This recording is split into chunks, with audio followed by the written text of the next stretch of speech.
We're able to say that at certain times of the year we need additional resource to actually load our contract staff versus our permanent staff. As I say, we've got much improved forecasting. We know what's coming. We know when to start addressing that the workload is drying up and what we do with it. We've significantly reduced the amount of manual input and administration overhead.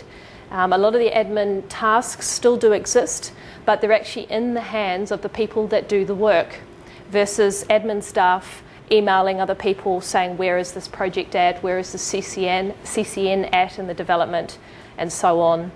Also to do with the manual input, because of the integration work we're doing with our customer, the customer have already inputted a lot of the data that we then also work with. So putting the tool in the hands of the customer is reducing a lot of our overhead as well. Significantly improved our management efficiencies. As I said before, we were dealing in a quite reactive firefighting situation. Management were dealing with escalations and issues that the client were having. The number of escalations has significantly decreased, and therefore management is actually spending time on improving the process. Not just dealing with the things that are out of SLA, but actually working to improve the things that are about to go out of SLA.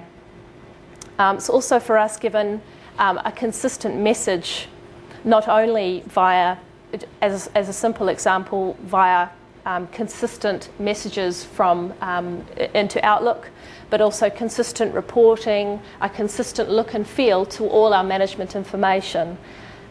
And as I say, then we've also started integrating with other tools, other new tools. So all our CCN documents are simply Word documents, and now we're actually bringing on tools which utilise Word and the production of the actual documents as well.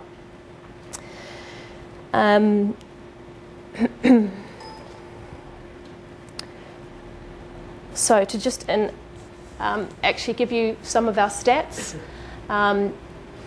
A number of CCNs out of SLA, so again we're under contract to respond within a certain number of time, reduced from 55% to 15%, and that continues to decrease.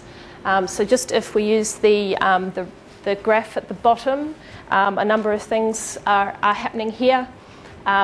Sequence came on board in June, and we had another release in October.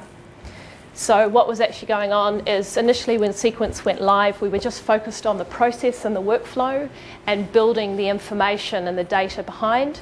When the new release came on board in October, our visibility of all that information significantly increased, and we were able to actually focus on what was out of SLA. And the result there is that we're down to almost under 10% actually now in May of out of SLAs. We do know it's reality, it's life. We do have things out of SLA, but down at that level we can manage them correctly. Our backlog of CCNs was reduced from 104 CCNs that were greater than 30 days old to 28 that were greater than 30 days old over a 12-month period. And this is where I talk about our backlog, our number of actual solution managers has able to decrease and respond based on the backlog we were able to get through. We have seen a reduction in the number of our solution managers. We've gone from 11 to 8 FTEs over a 12-month period.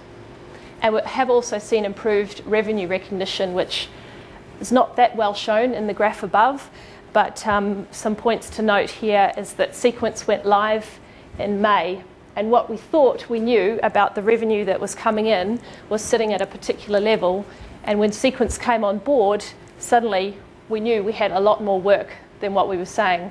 So the picture we were painting beforehand was quite doom and gloom, but actually when Sequence came on board and forcing people to tell the system information, to forecast work upcoming, we actually suddenly knew a lot more about our workload coming through. So as a result, the business has moved to improve. As I've mentioned there, we've had significantly reduced our costs and our overhead, which of course is how our business wants to run. Thank you, Ellie. We'll wrap up there. Okay.